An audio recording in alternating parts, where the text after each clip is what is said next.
All right, welcome back, Moose Family. Another edition of MHL Tonight. It's the Season 34 Playoff Special. With me, as usual, is Don't Hate and Crazy Yeti Killer. How you doing tonight, Hate? I'm doing all right, bud. Sunday night, tomorrow it all kicks off, ready to rock and roll. How's your weekend going, Yeti? You getting prepared for Sunday night's big game, round one?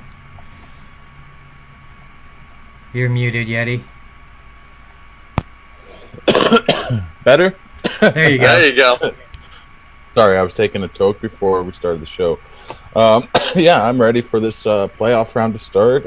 Between work and practicing, I think I'm ready. So yeah, going over our teams again, our top four teams in the playoffs. The first seed is Superstar and NJ Ski with the Rampage. Second seed is Welcome to the Web and Lupton running the Jets. In the third seed we have Rye Guy, also known as Kuzi, and Snipe City, 1989 I believe it is, managing the Steelheads. And our fourth seed is the Royals with Don't Hate and Felty Pack. And then we have Yeti, who is on the Royals, here with us tonight, along with my co-host, Don't Hate. You guys have been preparing pretty much all weekend. I've seen you in parties and during the off nights last week, getting your team ready. I know you've been watching film on the Rampage and trying to get your line ready to go. How's that been working out for you guys? It's been going pretty good. Besides, what was that? Friday night? Yeah, drunken hockey. Just blowing off some steam, having some fun. So besides that, it was pretty good. Sathi's been on the A game with ripping down. He spent like 3 hours of watching film on the Rampage, figuring out what we could do to stop him. So I commend him for that, and he's been putting in a lot of work for us. Yeah, well, as I was saying, Sathi has been doing watching a lot of shows like previews and highlights of the Rampage. But ideally, I think we've been working on our game plan, and I think we have a good strategy going into this, and it's going to be a fun show. That's all I gotta say. It's been a long time coming since I've been in the playoffs. I know a lot of us on our team, or a lot of people on the team, it's their first time. So hopefully, we get those nerves and jitters out in the first period. Yeah, I've only checked around a couple times over the weekend, but I seen the Rampage also had a good team party going together a couple nights back. So, they're already a strong team. They've had your number all season, but you guys have been preparing, and I see them doing a little preparing too. So maybe you might have them a little worried that you know them well, or maybe they're just trying to keep that chemistry going so you can't break down the wall. The only thing. Or go ahead, Zahid. I was going to say the only thing is when we played them, I wasn't there. I was working. So just saying, #factor. No starting lineup. We had to use our backups. Right? Yeah, I've always said one player doesn't make that big of a difference, but I was also proven wrong just with the lineup change they did with Mr. Master than the series I played him in. So yeah, don't get me wrong. I won't take that away. One player can make a difference in chemistry and how everyone else plays on the line as well. Don't get me wrong. As anyone should know, the Rampage are a team to reckon with NJ and Superstar, those two Hall of Famers. So we're going to have to do everything in our power to control the game. But as you said, chemistry goes a long ways. Look at last season, John Monkey's team, right? They went from being a team that was in last place to coming out and defeating and winning the cup over the first place team. And I think they used waivers too. Just saying. Yeah, that certainly says that anything can happen. We're going to come back to the Rampage and the Royal Series. I want to get on to the number 2 and number 3 seeds. Number 2 Jets hosting number 3 Steelheads. And all around in this playoffs, there's a lot of experience going in here. The Jets alone have Lupton, Pixelated, Weber, Butts, and Mullet all have experience in the finals. They all have at least one, if not 2, Moose Cups. Weber and Mullet also have Antler Cups, which, for those that have been around a while, know that was the AHL Cup, affiliated as call-ups or whatnot. Then you have the Steelheads. Kuzi's got 3 cups. I believe, I want to say, I thought M. Bell won one just a few seasons back, but Yeah, I think he did. when he No, was with I think he has Dangles 2. in them.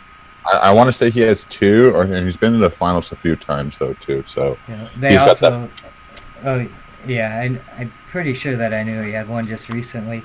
Yeah, Cloud, who just won a cup last season, and he was with Luckton and Weber and Pixelator during that cup win. So he's going up against the team that he won his cup with, and they're looking to get add on to multiples. Steelheads also have Legion. He's won a Moose Cup, a few cups as a call-up affiliate player, and an Antler Cup. Also playing with Weber when they both won their Antler Cup that season.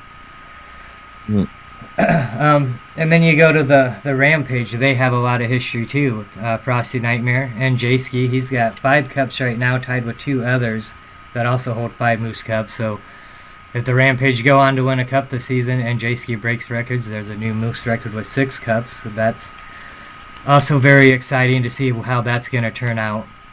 Then we go to your team with the Royals. Pretty much a lot of new players over there, except for Yeti with Moose Cup experience. Yeti has 3 as a call-up when he was in the AHL, 1 as a MHL starter, and is it 1 Antler Cup you got, Yeti? Frosty with my boy Mike Tyson's tattoo. How do you feel about that? Hey, you got a pretty young team coming into this playoffs, so just a lot of cup experience, a lot of playoff experience on the teams you're going to be going up against. Oh, I mean, there's definitely going to be nerves for our team, but it's just a point of staying together and listening to Yeti. I mean, he has the experience, so he's going to pretty well try to keep us all in line, keep our heads in it, and make sure we don't mess up too bad and try to make a run for this. It'd be nice to be a rookie captain, being able to hold up my first cup. That would be quite the accomplishment. Going in, we're going to do some predictions. We'll start with the Steelheads and Jets again. I'm going to start with Yeti. How do you feel about this 2 and 3 seed series? I think this is going to go to Game 7. This is the series I would say to watch of the 2. You got Luckton's team, which is high-powered and high-profile names, going up against Kuzi, who's a dominant force. That Steelhead team is pretty damn fucking good. I'm going to have to go with my boys. I'm going to go with the Jets. Jets all the way. I think they're going to take it in Game 7. What's your thoughts on this series, Hate? Oh, the Steelheads, I mean, they've been struggling the last couple of weeks, so I'm hoping they get it together and give the Jets a good run. But I see the Jets winning this in 5. 5 games. That's interesting. I as well am going to go with 7-game series here. I think the Jets are going to come out and get an early lead up on the Steelheads, but Tuesday and the boys, they look like they've been kind of struggling the last week, but I think that's all going to be all set aside. I think once the playoffs get going, they might have a rough game 1 or 2, and then they're going to come out and take it to a 7-game series, and I'm looking for the Steelheads to move on in this series. And our next series we'll have is the Royals and the Rampage, number 1, number 4 seed. Again, the number 4 seed coming out of 7th place going into the final night. Of course, everything was so close, only 1 point apart, so it wasn't. They had, they just needed a few wins, but the Royals got their sweep to get their 4 points, and that moved them into the 4th spot, knocking 3 teams out of the playoffs pretty much. So still congratulations on that. But going against the number 1 team, the Rampage, I think the Royals are going to come out and surprise the Rampage in probably Game 1, possibly Game 2.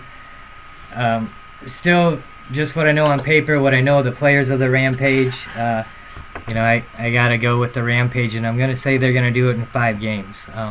I'll let you guys talk about the series since you're in it, and I know where your prediction was probably going to go. But, what do you have to say, Eddie?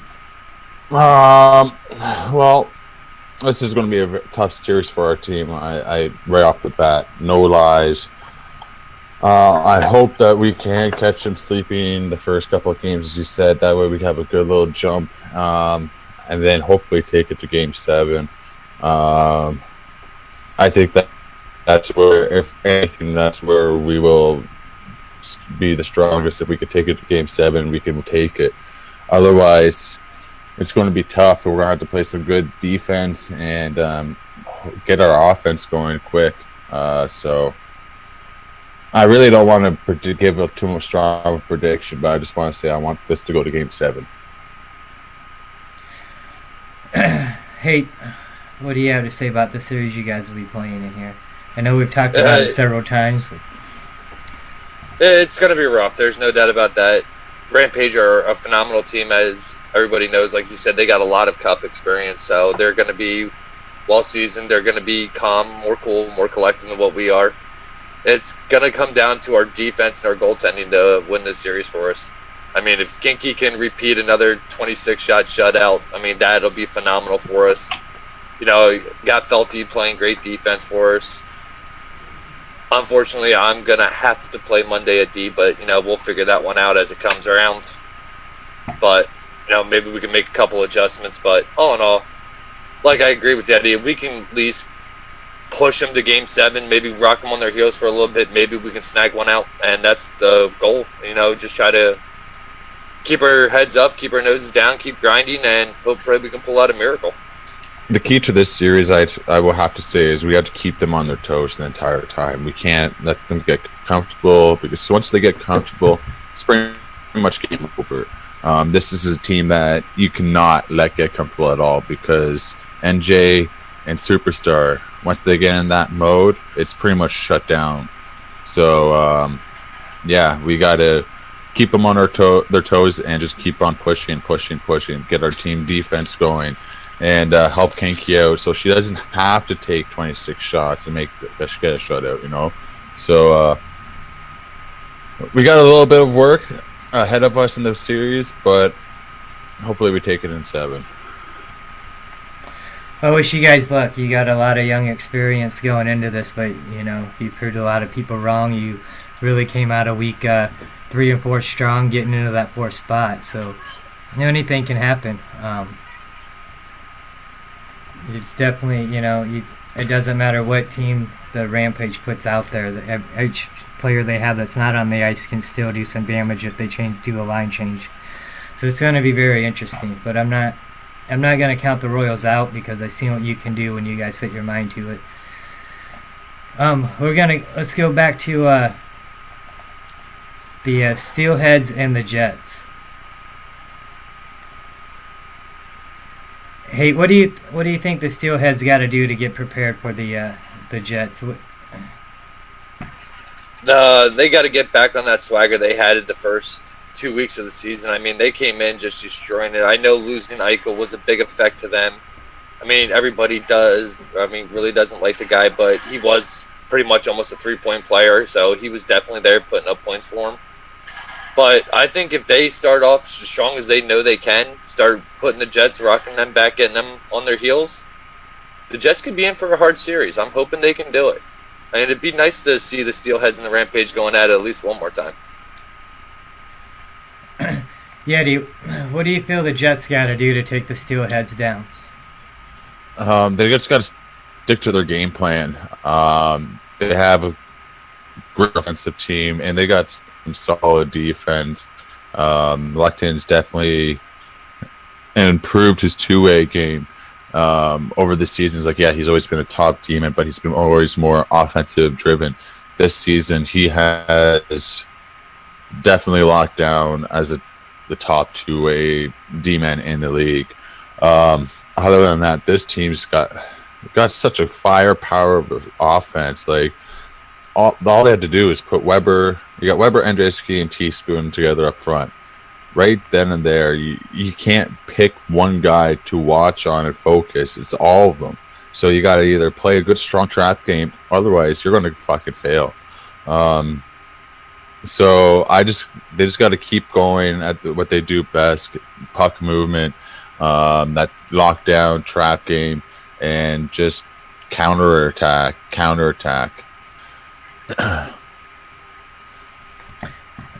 Definitely. The Jets have a very, very powerful offense, and I think the Steelheads have a really good defense going right now. And it's going to be interesting to see. I'm still with you on going to say Game 7, but I think the Steelheads are going to find a way for their defense to shut the Jets' powerful offense down and be able to pop in a few goals as well. I'm not sure who the Jets are going to have in net, but the Steelheads still have Stu over there, and if they can do it, under 7 games, if they can just go 6 games, Stu can keep them out of having to change the lineup for that 7th game. Your starters still have the 6-game max, but there's no game minimum for the playoffs. You think that's going to affect some teams and lines? Hey. Yes. Oh yeah, definitely. I mean, if you could play your 6 guys, your big dominant powerhouses, yeah, you'd be kind of dumb not to. I mean, if you're worried about a Game 7, you get a good lead, yeah, sub some guys out. Let it burn a game. This way, you ain't got to worry about it. Basically, it's pretty much a chess match. You got to try to play your best pieces and hope and pray everything works out for you. Yeti, going into the playoffs as a player, knowing that there's 7 games possible and you're only allowed to be in 6, how do you go in there knowing you need to get your team to where they don't have to make that line change, or how do you prepare your team to be able to handle that game when there is a line change? Okay, so as a player, you want to go out there and you just want to go out to a quick start. You want to be able to get that early lead, so if in case something happens and there is a day off where you could rest and play Game 7. Ideally, for me, I would always try for 5 games and then take one off, because the most crucial is going to be Game 7, unless it's do or die. As a captain, it's as Haight says, you're going to have to go with your powerhouse line no matter what and hope for the best. And then worst case scenario, you just got to hope that your bench is ready to step in and just fill the same void.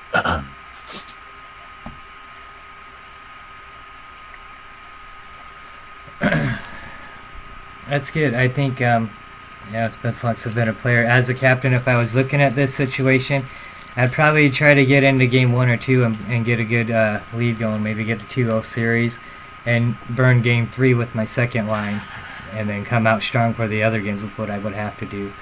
But that's just me. It'd be interesting to see how everything's going to work out. And, I look forward to being back on the air tomorrow night after we get some first-round action with the 2 series, 4 games played tomorrow night, 2 from the Rampage Royals and 2 with the Jets and the Steelheads. We'll be back on about 10:45-ish tomorrow evening or night to go over day 1 of the Moose Cup Season 34 playoffs. Any closing thoughts, Yeti? Keep your sticks on the ice, and I'm coming for you. I'm coming for my cup. It's been a long time. I want it back. Anything you got to say as we head out, Haight? I agree with Yeti. We're coming for that cup. I got to get Yeti one, and it'd be nice to be that rookie captain to hold it up. So we're coming, and we're coming hungry. All right. Well, good luck to everyone in the playoffs tomorrow night. Good luck, Royals, and look forward to hearing some updates of tomorrow night's show. Thanks for tuning in.